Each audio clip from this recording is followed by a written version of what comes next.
ఉమ్మడి ఆంధ్రప్రదేశ్ రాష్ట్రంలో చాలా మంది సెలబ్రిటీలు వివిధ పార్టీల తరపున ఎన్నికల ప్రచారంలో పాల్గొనడం జరిగింది.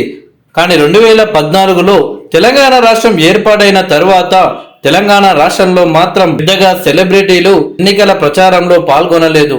అదే ఆంధ్రప్రదేశ్ విషయానికి వస్తే మాత్రం 2014, 2019 అలాగే ఇప్పుడు 2024లో సైతం వివిధ సెలబ్రిటీలు ఎన్నికల ప్రచారంలో పాల్గొంటున్నారు. అయితే ఇప్పుడు తెలంగాణ రాష్ట్రంలో సైతం ఎన్నికల ప్రచారంలో సెలబ్రిటీలు పాల్గొనబోతున్నట్టు తెలుస్తుంది. ఏకంగా హీరోయిన్లు సైతం ఎన్నికల ప్రచారంలో పాల్గొనబోతున్నట్లు వార్తలు వస్తున్నాయి.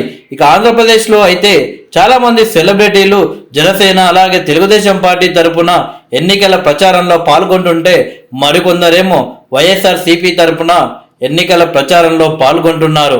ఇక మరికొన్ని రాష్ట్రాల్లో కొందరు సెలబ్రిటీలు సైతం ఇదే దారిలో ప్రయాణిస్తున్నారు. ఇటీవలే చిరుత సినిమా హీరోయిన్ నేహా శర్మ సైతం తన తండ్రి కోసం కాంగ్రెస్ తరపున ప్రచారం నిర్వహించిన సంగతి మనకందరికీ తెలిసిందే. ఇక ఇప్పుడు టాలీవుడ్ హీరో వెంకటేష్ పెద్ద కూతురు అర్షిత సైతం కాంగ్రెస్ పార్టీ తరపున ఖమ్మం లోక్సభ స్థానంలో ఎన్నికల ప్రచారాలు నిర్వహిస్తున్నారు. తన మామ అయిన రఘురామారెడ్డిని గెలిపించాలి అని, కాంగ్రెస్ పార్టీని గెలిపించాలి అని ఆమె ఎన్నికల ప్రచారంలో ప్రసంగిస్తున్నారు. ఏకంగా కాంగ్రెస్ పార్టీ కండువా వేసుకొని మరి కాంగ్రెస్ పార్టీ అభ్యర్థిని గెలిపించాలి అని హీరో వెంకటేష్ పెద్ద కూతురు హర్షిత జనాలను కోరుతున్నారు. కేవలం హర్షిత మాత్రమే ఎన్నికల ప్రచారంలో పాల్గొనడమే కాకుండా మే 7వ తారీఖున ఖమ్మం కాంగ్రెస్ పార్టీ అభ్యర్థిని గెలిపించాలి అని హీరో వెంకటేష్ సైతం ఎన్నికల ప్రచారంలో పాల్గొనబోతున్నట్లు హర్షిత ప్రకటించారు. రఘురామారెడ్డి కొడుకుతో హీరో వెంకటేష్ కూతురుకు వివాహమైన సంగతి మనకందరికీ తెలిసిందే.